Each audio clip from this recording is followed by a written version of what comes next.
of consistency. We're talking about being consistent. We're talking about how consistency is non-negotiable in our parenting, how it builds character in our children. However, something inspired this kind of deviation we are having today. Talking about 10 mistakes our parents made that we do not want to repeat. And I'll tell you what inspired it. So a couple of days ago, I went out to run some errands, and there was a woman. She was talking to her, complaining to her sister about her children. What they sent her barely takes her through the month. She and her husband make a lot of sacrifice for the children. Okay, network, sorry about that. So I don't know where I stopped because I didn't know network had interrupted me. I kept on and on talking. So I was talking about a woman I met who was talking to her sister about her children, telling her sister that her children were not forthcoming. They were sending money to her monthly, but the money was not enough. And so she was obviously not happy with the children. So she was talking about how she and her husband made a lot of sacrifices for the children, sending them to school. Civil servants as she was, according to her, they sent them to school. And she said something that if all the money they spent on their children, if they had put the money together, they probably would have been able to secure their today. Now, one thing she kept repeating was that her neighbors, her friends, those people around growing up, those people around when she was raising her children, who did not pay so much for school fees, who did not spend so much on their children as compared to what she and her husband spent on her children. Their children are abroad and their children are flying them everywhere. They are going abroad for Mugo. She and her husband that did a lot of things to make sure their children got the best of education, got the best of life, to make sure their children were established. She and her husband today, their children are not sending them enough money to take care of themselves. Now, this woman, by the way, she looked good. And she was a civil servant, like she was saying, she still had pension to rely on. So that got me thinking a great deal. Very many parents are still on the table. You are raising your children today as your retirement benefit with the hope that, oh, your children will come back and raise you tomorrow. It's a saying in this part of the world, you raise your children to raise you. We see our children as investments. That is not even the big deal.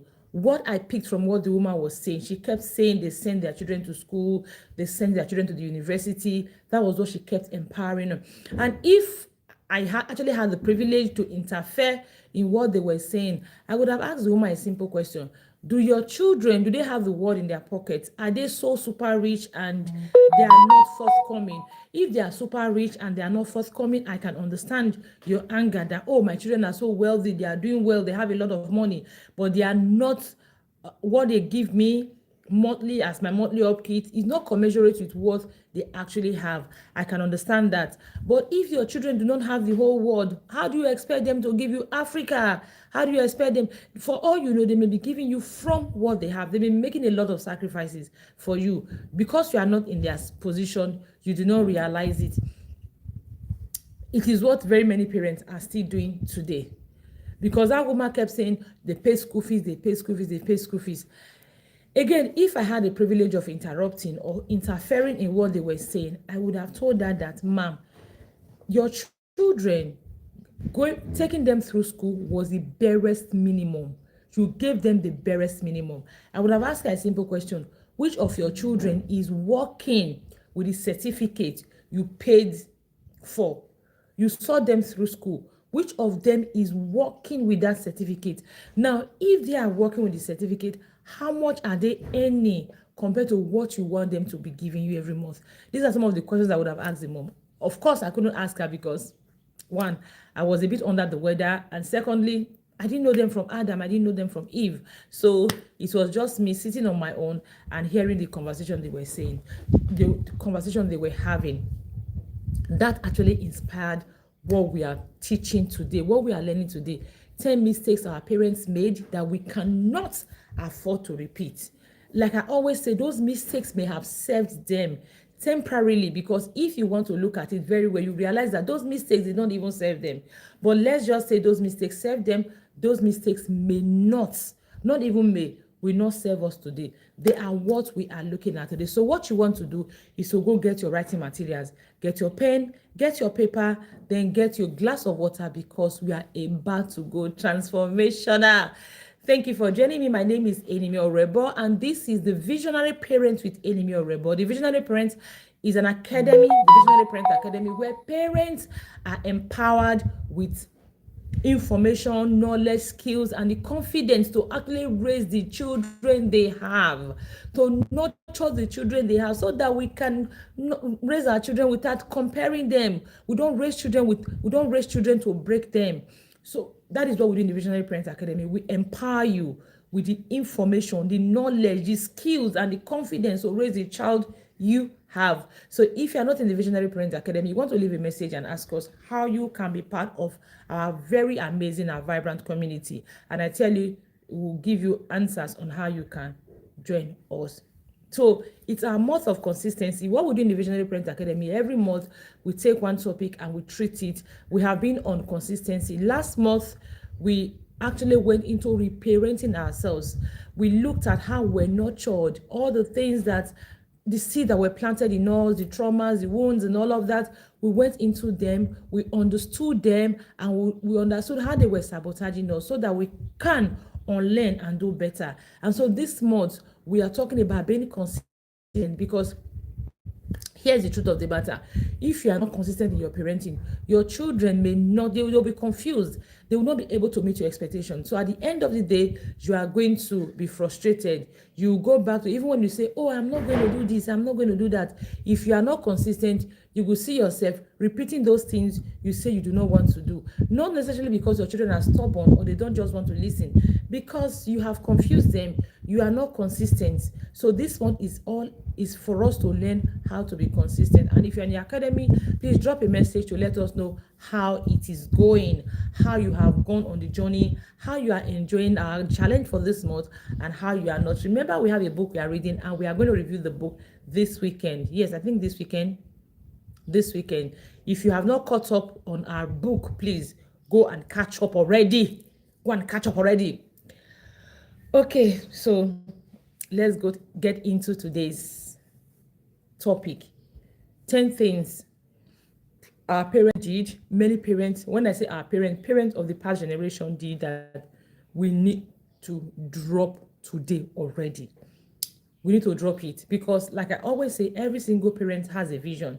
Even if you have not sat down to define your vision, even if you have not sat down to say, okay, this is my vision, this is where I'm going to, you have a vision for your children. You have a vision in your parenting. It is your vision. That is why when your children misbehave, when they do certain things, you are yelling, you are smacking, you are reacting the way you are reacting, because you don't want that thing to be a part of them.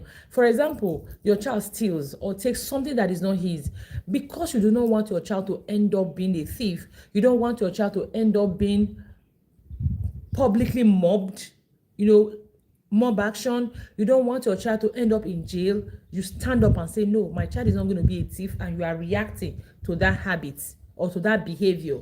Why? You have a vision. You have not spelled out your vision, but you just don't want your child to end up wrongly. That is it. So every parent has a vision. Whether you have a vision or not, you have a vision. However, like I always say, is one thing to have a vision, is another thing to sabotage that vision. And very many parents are ignorantly sabotaging that vision. It is why every day you see people, parents have vision. You don't want your child to be a thief. You see thieves every day. You don't want your child to be a criminal. You see criminals every day. Nobody wants a child who will come tomorrow and we are talking about, oh, he forced himself on a woman, so he's been arrested or something. Nobody ever wants that, but that happens every single day, because when we are raising our children, we are planting seeds into them. We are watering those seeds. Whether we like it or not, we play a very important role in how our children are going to turn out at the end of the day. So nobody wants their children to turn out poorly. However, every single day, we do things that may actually make our children turn out poorly. So that is why today, like I said, we have a lot of adults with questionable behaviors, that their parents are not proud. The parents are not proud of their behaviors, but we still have them because of some of the mistakes that were made during the planting seasons of those children. Let's not deviate too much. Today is about 10 things we need to stop doing. Our parents did, that they thought served them, may not have served them. Even if it served them, it is not going to serve us today. It is not going to serve us. A couple of weeks ago, I was talking to a parent, and she was talking about how the parent didn't have to do so much, talking about intentionality and all of that. So, and I told her that, see, we keep saying our parents didn't have to do so much. Do we realize how much times have changed? Times have changed so much that the skills, our parents didn't have to do a lot of things. You know why? Because the environment we grew up in partnered with our parents to teach us a lot of things. Talk about patience, talk about resilience, talk about delayed gratification, talk about creative thinking. The environment we grew up in partnered with our parents to teach us those things. But today, that environment is completely gone. We have to create it ourselves. Growing up, we didn't have television, something to distract us, something to keep us awake from AM to PM every single day. These days, children can watch TV all through the night because entertainment is always there. We didn't have that. We have to provide it for ourselves. So times have so much change. That is why I always say, even if you served your parents, you do not continue with it, because time have so much change. It will not serve you. It will not serve you. Okay, so let's go to the 10 things. The first one is, I want to merge one or two. The first one is, I said our parents just invested all in education. They were talking about, they thought education was everything. The best legacy you can ever give your child is education. And by education, they mean sending your child to school and all of that. The other day, my daughter told me that, Mommy, education is actually training the mind. And I said, yes, it made a lot of sense. Education is not necessarily a building, the four walls of a building. Education is training the mind, because the mind is the powerhouse of our existence. The mind is the powerhouse of the human's being. When you say human being, the mind is the powerhouse of it. So your issues of life and every single thing, they come from the mind. So education is actually training the mind, and not necessarily the four walls of a building. So when she said that, I said, yes, it is true. Education is training the mind. However, very many of our parents, all they did then was just limit us to the four walls of a building. Why did I take this topic, this particular first mistake first? Because this mom that inspired this class today, she was talking about how they sent their children to school, So today, parents still think education, giving your children education, is all there is. Yes, on Sunday after church, I was talking with some of my teenagers, and it was a debate about private universities and public universities. They were of the opinion that private university is better. Just go there, 4 years is 4 years, graduate and move on with your life. And I asked them, move on into what? You want to study a course like geography and regional planning, you are going to a private university. Your parents will spend millions of nairas in private university. At the end of the day, if we are talking about a country that systems are in place, things are working, it's understandable. You can go there and study any course and you graduate, you get a job. But we are talking about a country like Nigeria. You are not sure after your graduation, you are able to maybe go to a country where things are working. You are not sure if you are not going to remain in Nigeria. Then you want to go to school and study regional and urban planning. No, the course, I'm not saying the course is bad. What is the market for it in Nigeria? So I was telling the teenagers that, see, instead of me to pay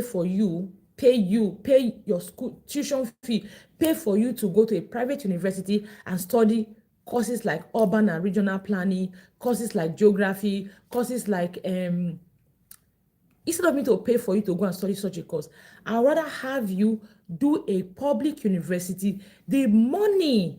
I'll save the money for you. I'll save the money for you. Upon graduation, you are going to have that money. You are going to use that money. If you want to go for your master's, you have money to go for your master's. If you want to now learn a skill, you have the money to learn a skill. If you want to start a business, you have the money to start a business. If you want to relocate, move from your country to another country, you have the money to do that. I told them I would rather do that. And they were telling me, oh, 4 years is 4 years. And I told them 4 years, after 4 years, then what? You graduate in 4 years. In Nigeria, after the 4 years, what is the next thing you are going to do? So because you want to graduate in 4 years, what is the plan after graduating from 4 years? Then you start looking for jobs everywhere. Then you start taking up jobs that you are not comfortable with. Jobs that are under you, that you feel they are beneath you. You pick them up and you work. You become frustrated. So many girls, you start looking for an odoku to go, and I was telling them, very many teenagers, as you are now, when you graduate, very many of you are still going to hook a man with pregnancy, because you are still going to be desperate to marry. Because at the end of the day, when you graduate, nothing is nothing, no job, nothing. What do you now do? You want to make ends meet. You want to you want to leave your parents' house. So very many of you are still going to, I say, hookup culture will still continue. A lot of things will still continue. So we're having that debate, and I told them that, see, for me, I would rather, if your parents, except you know that your parents, oh, they are so comfortable, they have in abundance. So after seeing you through private universities, they still have extra to probably establish you, to probably maybe have you learn a skill, learn a trade, or relocate if you choose to. But if it's the situation like your parents, they literally will struggle, your parents will struggle to pay your university education when you are in private school. No, don't go to a private university. Tell them to save that money so that when you graduate, you can use that money to start your life. So for very many parents, we are still making that mistake. And some of them were telling me, when you go to a private university, you are going to network, you are going to meet the right people. Because I always talk to them about friendship and networking. So they were telling me, go to private university, you are networking, you are meeting the right people. And you know, very many parents also hold this opinion. The truth of the matter is, you that is a parent, you are struggling to see your child through private university, the same way another parent there is struggling to see their children. So how are you sure that your child classmates, those friends around your child, you want your child to go and network with, how are you sure that they too are not struggling? They too, they don't send their children for the same purpose you sent your child. I'm not saying private university is not good though.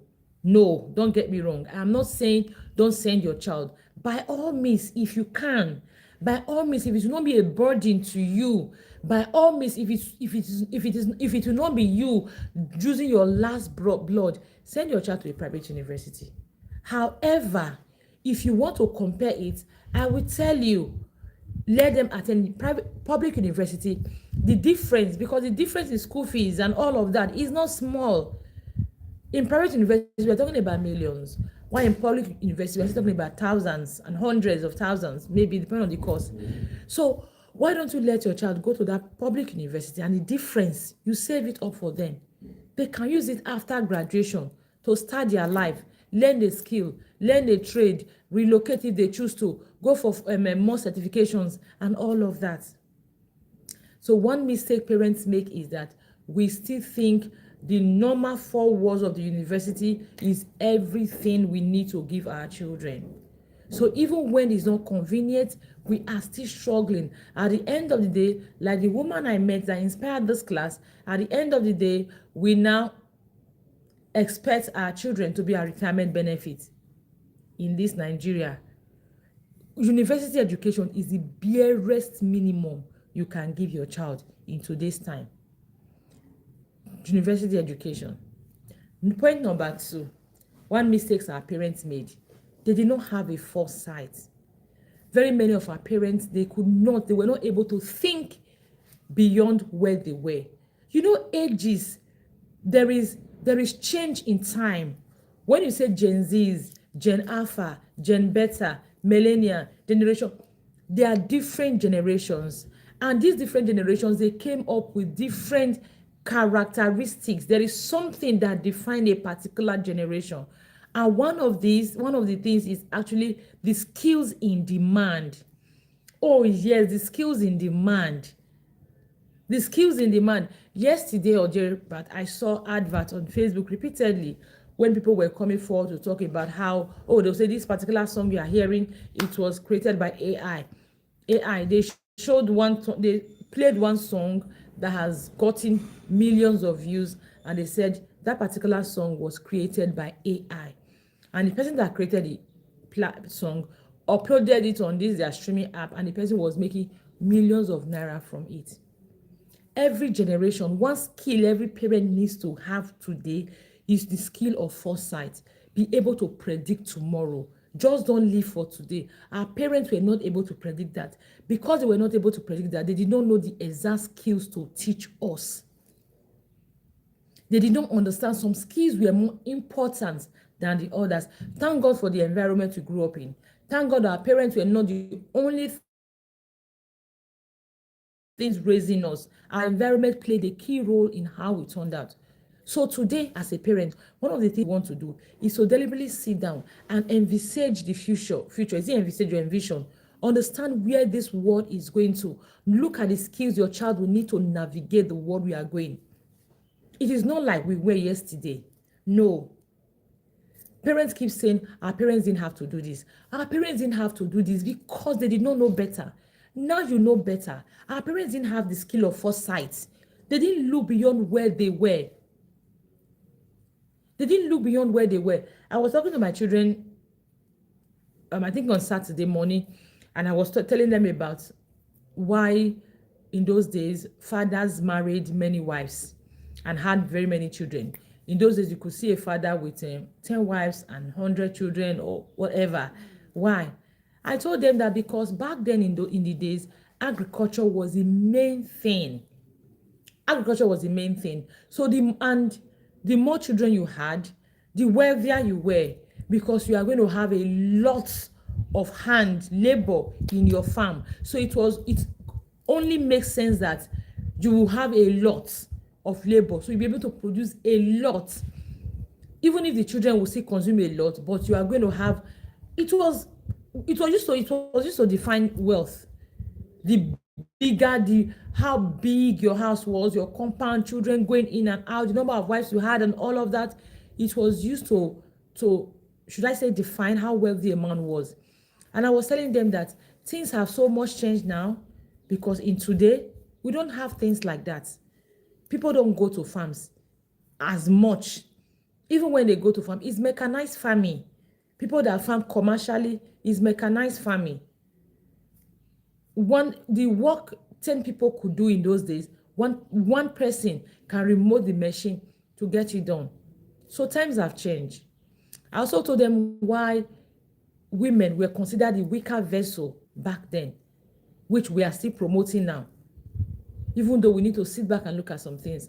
I told them because it was only normal. Every woman, you understand how a woman is. You are going to war. How can a woman go to war? Why couldn't a woman go to war in those days? It was simple. Imagine you are going to war to fight a war, and the woman you are carrying to war is pregnant, or the woman you are carrying to war is in a monthly cycle, and then you are fighting and she's having cramps, cramps here, cramps there. What will happen? By the time the soldiers are out to what is it called? They want to protect the woman. Their opponent would have taken them down. So women were weaker because of that. But today, we don't need physical strength for women to be productive. Times have changed. So we no longer need physical strength. We need mental strength, mental ability. And women now are proving themselves to be as equally smart as men.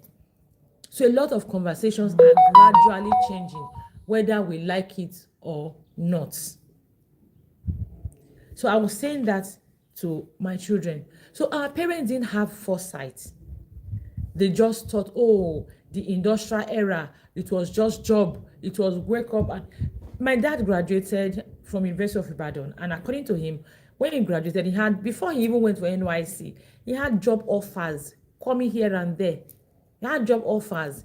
He was the one that had to sit down to do mini, money, mo, father of the donkey. Guess what he studies? Political science. Today, study political science and come out and be waiting for job offers. Except you have, you know, someone who knows someone who knows someone who knows someone. So our parents didn't have a foresight. They didn't see where the world was gradually moving to. We cannot afford to do that. As parents, we definitely need so foresight. We are now realizing that more than before, our children need skills, character strength, character skills more than they need handwork, definitely, but they need character skills. In the Visionary Parent Academy this morning, I was sharing that, see, when we say don't give a child, when we say minimize the no's you give a child, it doesn't mean that you are going to raise a child who cannot say no. We are saying that each time you want to tell a child no, tell a child, give them an alternative, redirect them. So I was sharing Visionary Parent Academy this morning that when you redirect a child, you are opening the child's mind to possibilities. When a child says, Mommy, can I have your phone? You will say, why do you need my phone? And the child says, Mom, I'm bored. I want to do something. Okay. What does your bored mean? Your bored simply means that you are not using your brain very well. So what do we want to do? You want to find other things to do. Have you said no? You have said, no, I'm not giving you my phone. But at the same time, you are teaching your child, go and find something else to entertain yourself. You have your drawing book, go and draw. You have your puzzle, go and solve them. You have your games, go and play your games. You have your cartons, go and make your craft. You have everything, go and do that. That is actually what we do when we say no. You just don't say no and sit back. You say no and redirect your child. Some of the skills children need. Let me tell you something. These things just don't end where you say them. They are building skills. They are building stamina, mental strength in your child. I saw a video today. Somebody was talking about sarcasm. Oh, parents are very sarcastic. I think it was a video where the child brought water for the parent, and the child asked, where should I put the water? And the parent said, pour it on my head. And the child actually poured it on the parent's head. And so the person actually was making a reaction video. I couldn't watch it, but I just read the comment. People were saying, leave that in. Our parents' sarcasm built common sense in us. Our parents were sarcastic, they built common sense in us. I said, are you people kidding me? Like, seriously? Instead of sarcasm, why not collaborative problem solving? Collaborative problem solving. That way, you are teaching your children to think. You are teaching them to be situational aware. You are teaching them to learn to problem solve. Let me give you a practical example. I think I've made a video about this on Facebook. Your child comes up to you. You say, give me water. And your child gives you water. And your child asks you, what kind of water or something? Instead of you telling your child, go and give me mud water, you will now ask your child back the question, what kind of water do you think I need? That because, firstly, your child may be asking, what kind of water? Because they did not patiently look at the environment. Now, when you now ask them, what kind of water do you think I need? You are teaching your child to be environmental, to be able to survey the environment, to be environmentally surveillance. Is that sorry? You are teaching your child to be aware, to look at the environment. What kind of water do you think I need? Give your time to think about it. Okay, drinking water. Why do I need drinking water? And because I just coming from outside, you are thirsty. A good one. They have been able to understand, aware of the environment and solve it. Or water to wash your hands. Why do I need water to wash my hands? Because you want to eat. Water to wash your fruits. You give them room to think. These are some of the skills our children need. Our parents missed it. We cannot afford to miss it. Now, remember I said, someone will say, oh, our parents missed it, yet we turned out well. I said something that, see, our parents may have missed some of these things. The truth of the matter is, our parents did not parent alone. The environment joined them in parented with them. So where our parents missed, the environment taught us a great deal. I remember growing up then as a child, we used to carry buckets on our heads to go straight away to fetch water. If we got to a particular tap, we had a private tap, but everybody Everybody you pay, you have to register monthly. You pay monthly, you'll be allowed to fetch water from the tap. That was the deal. So if we get to that tap and even the fact that we paid did not mean that there was always water. There are times that when you go there, you will not meet water. So because we knew that we need water for the following day, we need water to cook and all of that, we don't have to wait for our parents to come back from work and tell us what to do. Automatically, we'll know what we have to do. We have to go to the other street to look for water.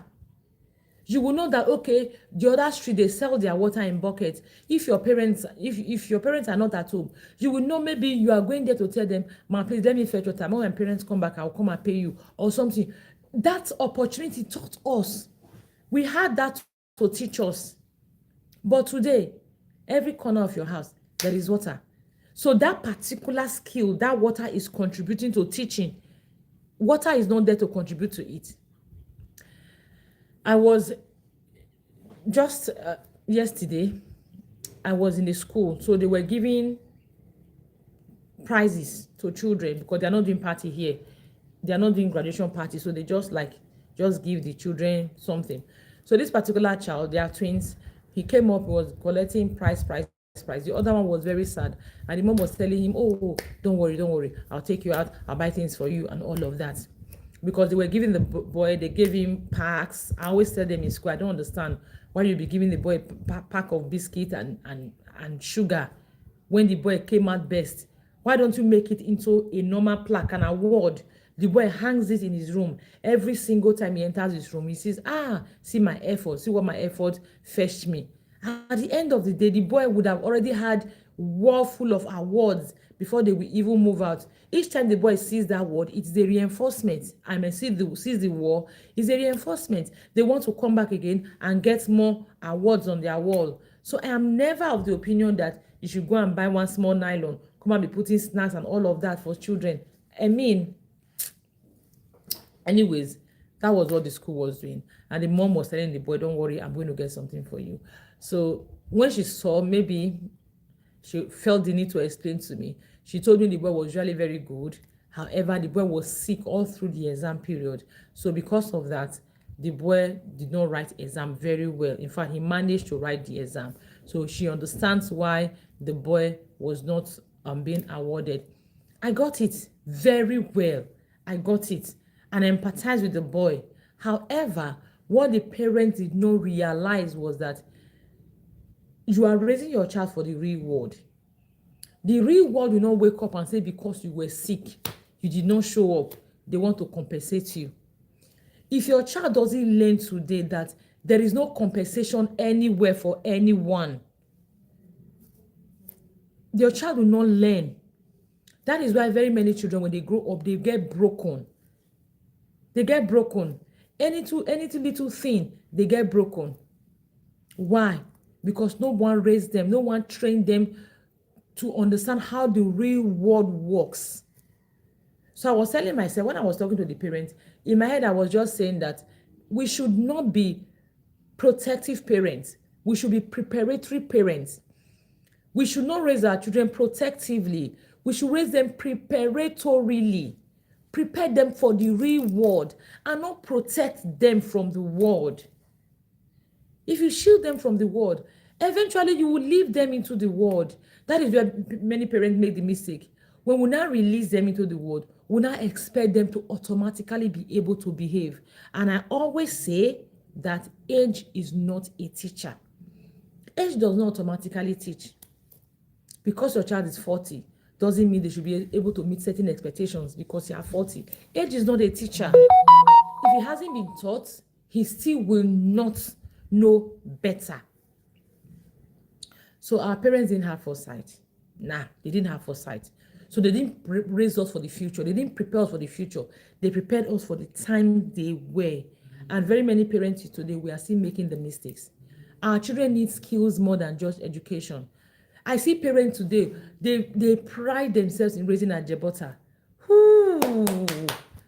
Raising sheltered children.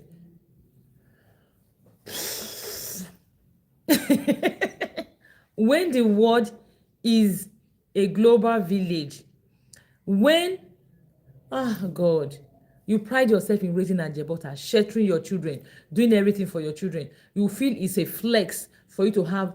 I shared it on Facebook a couple of days ago. I said, if your child is 13 years old and this holiday, you have no need for a maid. If you have maid already, you have house help and all of that, don't even say, okay, I will tell my children to assist them. Your child shouldn't be assisting them.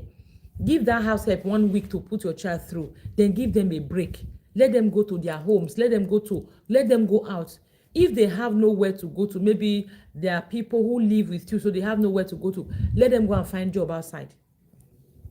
Tell them, go and find job. Any job at all, fine, I'll be doing it. Go and learn a skill. But just leave the house every single day. 7 o'clock, you're out of the house. Come back 6 o'clock. So that your 13-year-old can have time to learn, to develop skills around the house. Yes, I know that, like I was telling the parents, your child will end up and they will not need to cook for themselves. They will end up and they will be so comfortable that they will have maids, house helps, and all of that. But the truth of the matter is, having your children do chores for themselves is not about whether they are going to do the same chores tomorrow or not. It is the skills they are learning. They are learning responsibility. They are learning time management. They are learning to take care of themselves. They are learning self-leadership. They are learning critical thinking. My son has finished junior work and he's at home doing, what is he doing? We had to register him for a skill rather. He's learning a skill. For all this while he has been going, my daughter has been the one waking up to prepare herself and her brother for school. So because of that, she'll wake up and cook. So my daughter exam finished on Friday and she has not been going to school. And my son knows that he has to wake up early. Today he woke up early as 5:30 to go and make the sauce and the spaghetti he needed to go to work with, to eat and then to take to work. He doesn't like series, so he has to be able to find his way around these things. The day he will not wake up early to cook, if it's garri he wants to take to work, he takes garri to work, he eats it, that is it. He's learning to take care of himself. I wake up early every day. Can I easily come and cook for him? Yes, it won't take me anything, but no. My gas is 5 burner, 5 mouths. It has finished and I was told it's leaking somewhere, so I need to fix it. So that was last week here. So I said, okay, I've called the person to come. So for the time being, we're using one small cam gas to do our do. So he has to be able to manage his time. And he was telling me his boss said, if you come late, it's either you pay 5,000 naira or you go back home and stay home for 2 days. Up to you. Your responsibility. Your life, your responsibility. So when we don't raise our children understanding their life, their responsibility, they're entitled. It is just him doing his thing by himself. So now he knows that he has to wake up early. Does it mean that he'll wake up tomorrow and be waking up early cooking? No. Like I always tell them, he will be too busy. He will be so busy with work on his table, with staff to manage, with empire to manage. He will be too busy that he may not even know where the food he's eating is coming from. He will be too busy to cook for himself. But guess what? He's learning skills from that kitchen. He's learning to wake up early. He's learning to manage his own time. He's learning to take responsibility for his own self. He's learning to calculate. Told me today, mommy, I want to cook a pack of spaghetti. I'll take some to work. I'll finish it. He doesn't like cereals and he wants to eat breakfast. He has to figure it out himself, not me doing all of it for him. So when you give your children opportunities to do chores, you are not preparing them that, oh, tomorrow they are going to be do chores. It simply means that my kids will be broke. They'll not be able to accept higher nannies or maids. No. You are teaching them skills way beyond chores. Now, when we talk about not having foresight, it is why I encourage parents. This is not a time you cannot afford at this time not to have extra hands for your children. It is when we have the self-led mentorship class for our preteens and our teenagers. We want to teach them skills. Like I said to parents, it is not just about just gather them in Zoom class and begin to teach them. No. We want to make sure they are independent. We want to nurture independence in them. So it is why one of the things we are doing this holiday every child in the self-leadership class is going to have a project they are working on. So instead of spending 5 hours, 6 hours on TV every day, at least they will take away 30 minutes or 1 hour to focus on that project. Depending on the project they have, it can be once for the entire month. It can be 2, they will do the entire month. It can be 3 or 4 projects, they will do the entire month. We have to be sure of the project and break it down, because we want them, those projects they are going to do, those projects will teach them, will build skills in them, resilience in them. While they are doing it, they are making mistakes, they go back and do it. We always tell children that, oh, mistakes are a part of life. Mistakes are a part of life. Yet when they make mistakes, we don't even give them opportunities to make mistakes. We jump in the way and protect them from making mistakes. How are they supposed to learn that mistakes are actually a part of life? It is why we have a lot of perfect adults today who are not able to fulfill their potentials, because they were told mistakes was a part of life, but they were not allowed to make mistakes. So if your child is between the ages of 9 to 17, they're upper primary school, they are entering primary school and secondary school, they are going to boarding house, they're entering university, you want them to join us. We are going to have very empowering interactive sessions. We have 6, I think even more than 6 coaches that will be teaching them 12 sessions. More than 6 coaches will be teaching them. They are going to have daily tasks and a project for them to do, a project that they will actually do and use, something that will not burden the parents so much financially. You can just get and you do this project. We have it. So tell your child, register your child with us in this summer class. Don't leave your child, because your child needs skills beyond the 4 walls of the university. Like I said, my first point, I said university education is the barest minimum you can give your child today. University education, first degree, is the barest minimum you can give your child today. Think about it now. How many people have university education that's actually working with it? And you want that to be all you give your child. After giving your child that, you will now wake up and you now wait back and be saying, I trained you, I did all of this, I did all of that. No, have a foresight. Where is your child going? What skills? Yesterday, I went somewhere. My car is faulty, so I went to the mechanic. So because what he's getting for me is requires a lot of money. So I was telling him, okay, I know you, I'm going to transfer the money to. He was telling me he was going to send his another person to go, his colleague to go. So I was telling him, fine by you, but I don't know your colleague, I know you. So I was asking him, why don't you go yourself? He said, I don't know how to negotiate. So if I go from here to Onitsha, I don't know how to really bargain very well, so they may cheat me. And I said to him, and you are proud, you don't know how to bargain very well, you are proud, and this is the business you're doing, you'll be doing it for a while? No. So I was telling him that this business you are doing, there are skills that are even non-negotiable, because you know that from time to time you'll be going to buy parts for your business you are doing, for your services.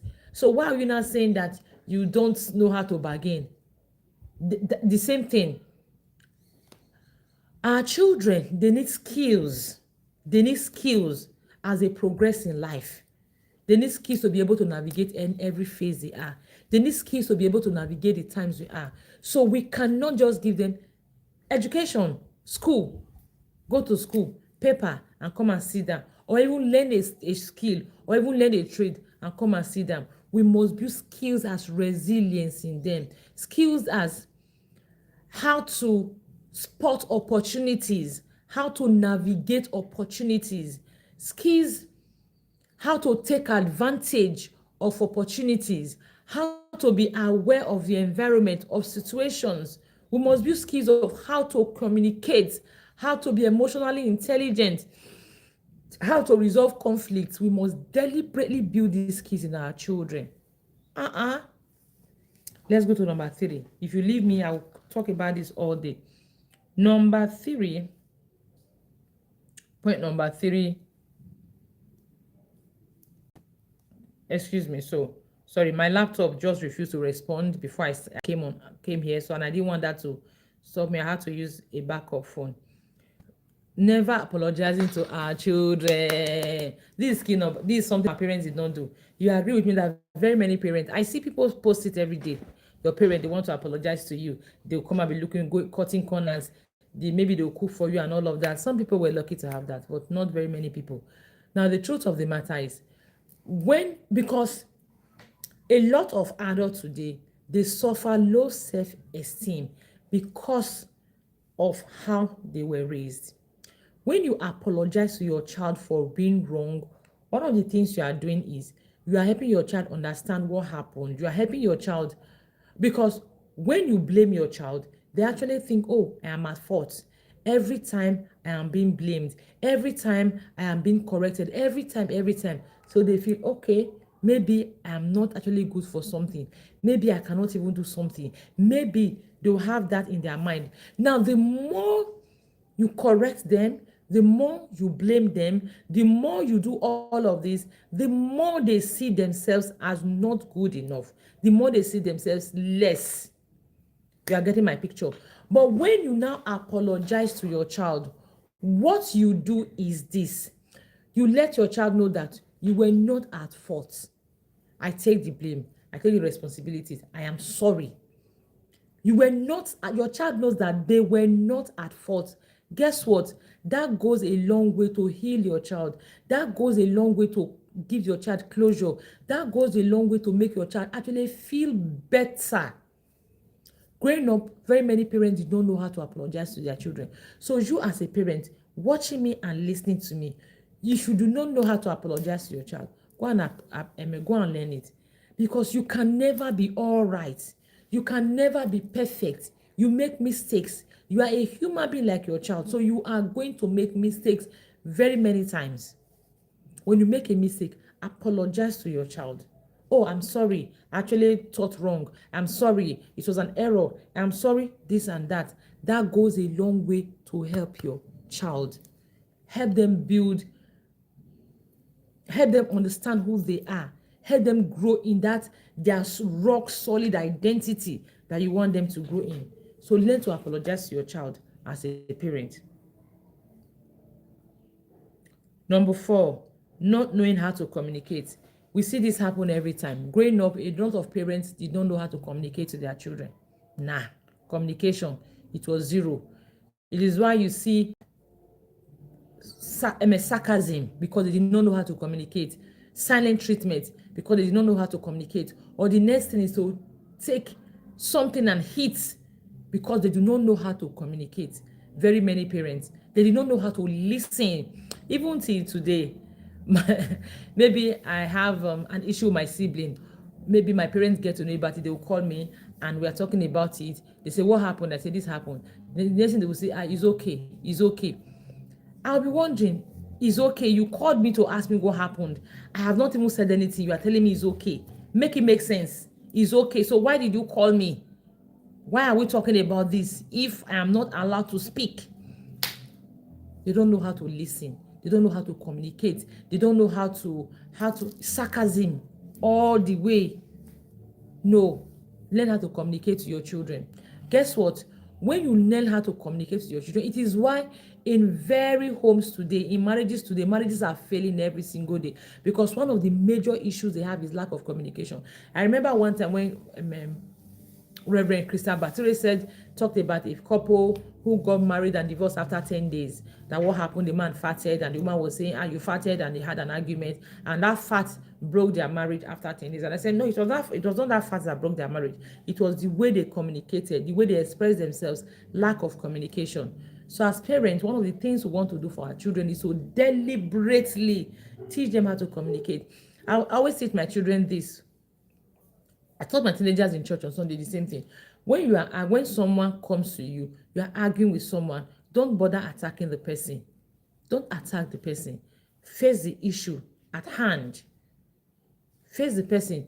Even if someone comes and tells you you're a very stupid person, don't tell the person you are stupid. If the person calls you stupid, maybe tell the person, a stupid person cannot be this. I tell them it's an opportunity for you to sell yourself. Maybe you're in a crowd, someone says you are stupid. You tell the person, you two are stupid. Both of you keep telling each other, you are stupid, you are stupid. You haven't done anything. You haven't gained from it. So I always ask my children, what is the win for you? When they come to report each other, one of the first things I ask them is, what is the win for you? There has to be a win for you. So focus on the win. The win is your lesson. Like yesterday, my son came to tell me that, mommy, the sister misplaced the pen. I ask him, what is the win for you? I will not give her my pen again. That is the win for you. The win is your lesson. So I tell them in my teenagers, even at home and in school. So someone comes to tell you are stupid. You are telling the person, you two are stupid. You are fighting. You have not won nothing. But do you know what? Especially the person chooses to embarrass you in public like that, don't go low. I was telling my teenagers, don't go low. There's a saying that when someone goes low, you tell them you can go lower. Don't go lower. Go above them. So someone comes and tells you are stupid. What do? You look at the person very well and say, are you okay? I mean, how on earth am I stupid with the kind of brain I have? Do you know what I can do? Do you know this? I say, begin to brag about what you can do. People around there, you now market yourself. A stupid person cannot possibly be doing this. A stupid person cannot possibly be doing this. I said, you are marketing yourself. That person will be so embarrassed and ignore you and leave because you are marketing yourself. And guess what? People around you will see you not just about being emotionally intelligent. It's about seizing opportunity. You should be out to win.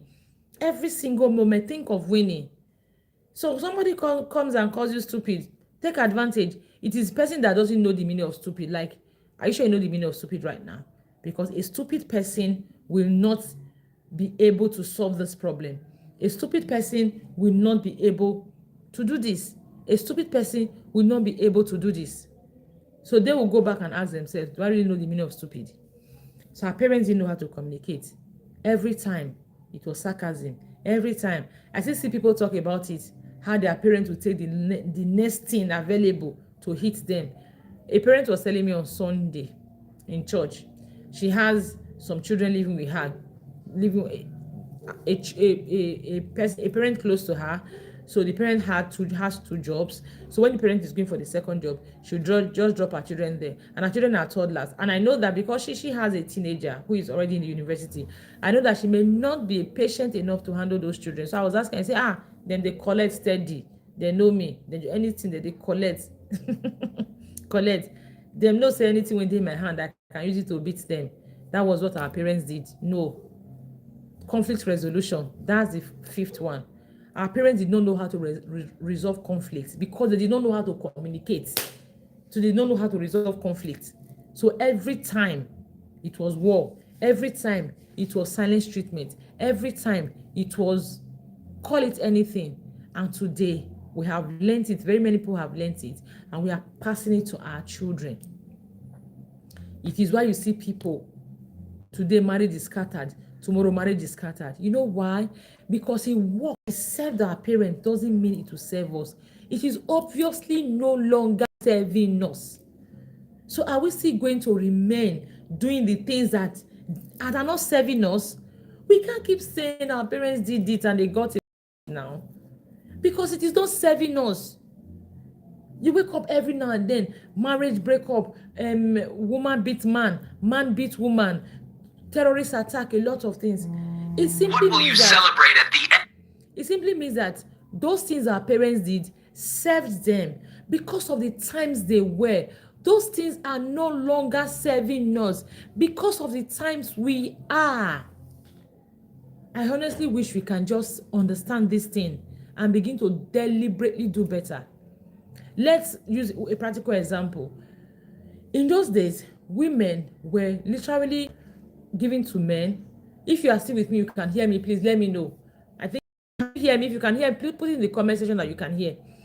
Because my alarm just rang and I think I don't know if it interrupted if it affected the volume. So let's make it practical. In those days, you know that the men will have to work while the women sat back at home. So because of that, most times the men were pressured, financial pressure, and because the women didn't have anywhere to go to, they stayed back. Even if the marriage was abusive, they stayed back. But today, women work and men work equally. So the pressure is supposed to be less on the man. So because of that, the woman is demanding more understanding, more acknowledgement. So which means abusing your wife in those days may have worked for you. It's not going to work for you again. because your wife is not dependent on you like our mothers depended on our fathers. So communication, okay, I was on conflict resolution. Our parents did not know how to resolve conflict. It was gbas for them. It was sarcasm for them. It was you hitting with the next available thing for them. We cannot afford to do that. It is not serving us. We are seeing it every day. It's not serving us. So we cannot continue to do it, let alone pass it to our children. The next one is forcing children. We were forced. Yes, self-led mentorship curriculum. Choke. It choke. Oh. It is chokest. So if you have not planned to register your child, you are missing a great deal. Plan to register your child because it is chokest. Forcing was one thing. Our parents forced us. We had no say. Everything was do as I say. We had faces, but we had no voices. You cannot afford to force your children now. What we rather do is nurture conviction in them. Why do we need to nurture conviction in them? Because if you like, force them now. That thing you refuse to explain to them, that thing you refuse to calmly have them understand, they are going online to learn about it. In church on Sunday, my teenagers and I were talking about Odogwu Asaba and favor. Guess what one of the boys said? He said, he did the girl eye before. Forget what the girl say happen. He did eye. I don't know if you know what the times we are as a parent. If you know the times we are, you will know that this time you don't force, you nurture conviction. One thing parents did then was that they avoid hard conversations. Parents avoided hard conversations, and that did not help children a great deal. It didn't help anyone. You cannot afford to not have conversations with your children. You must learn to be very free, easily accessible. A couple of days ago, I saw a video online. The girl was talking about, it was with Honest Bunch, with what's his name? I think Daddy Freeze and the other girls. The girl was talking about why she doesn't believe in God and all of that. She was explaining the things. I went to the comment section and everybody there were telling her, this girl is confused. This girl is confused. This girl is confused. No one was talking about how to help the girl. No one was actually, of course she is confused. She confused and she left. Then go to the comment section. It was an attack. She was confused. Okay, at the end of the day, what is she supposed to do with all these comments? I expected people in the comment section to be teaching her the way out, telling her how to clear her confusion, how to know better. But no, everyone, they just wanted to force their belief on the girl. You are confused. She was confused. If she wasn't confused, she wouldn't be saying what she was saying. But what do you do to a confused person? Exactly what our parents did back then. Everything was forced. No nurturing of conviction, no explanation. You cannot afford in today to keep forcing. You must learn how to nurture conviction in your child. It is why we have the Visionary Parent Academy. We learn these things every single day. We create structures, we create systems that actually help us raise children that can not only feel the times they are, that can thrive in the times they are. You cannot keep forcing, force today, tomorrow. That force is not sustainable. Someone is telling you she doesn't believe in God, and she's giving you reasons from the Bible. She's quoting the Bible, giving you stories from the Bible that kind of convinces her. You are in the comment section telling her she's confused. If she wasn't confused, would she be holding the belief she was holding? No solution, nothing. You just want to force her to admit. They play. The next, I think this should be the ninth one, so I will stop here because our time is over 1 hour. Our parents were not emotionally intelligent. We can't talk about this enough, and we cannot afford not to be emotionally intelligent the time we are. Now, this is why last month in the Visionary Parent Academy was reparenting yourself.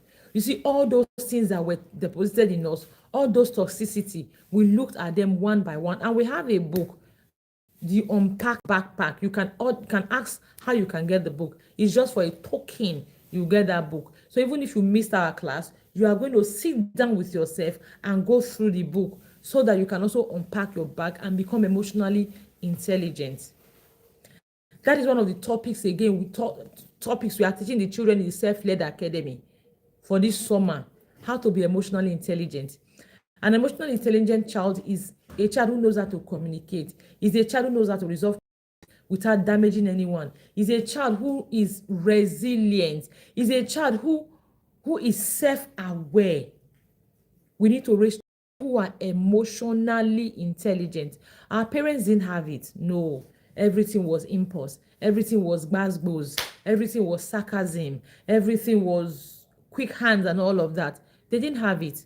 We cannot afford to pass it on to our children because, like I always say, as a parent, you may get away with it, but will your child get away with it?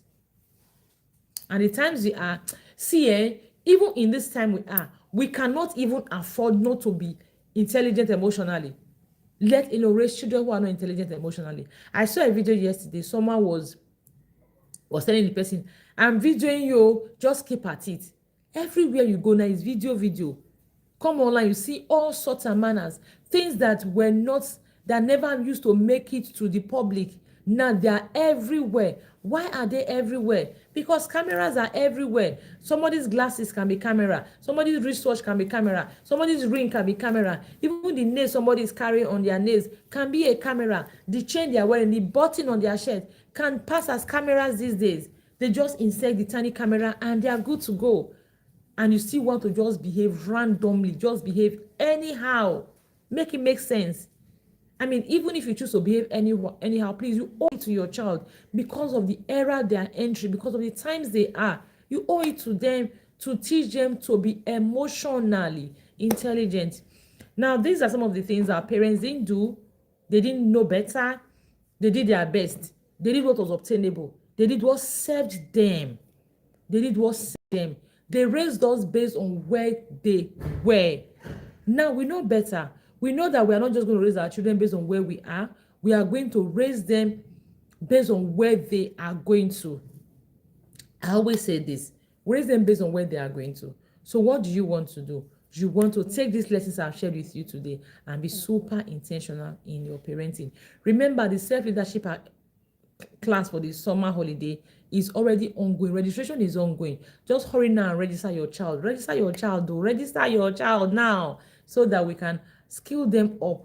Teach them the skills that will help them navigate tomorrow. Teach them the skills that will actually help them become the people that God created them to be. Help them thrive and not break them. We cannot afford, imagine.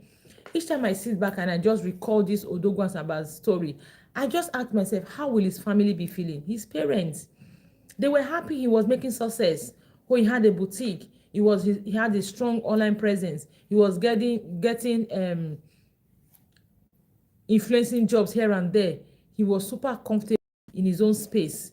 So maybe he could also help his parents every now and then, send them pocket money or upkeep money.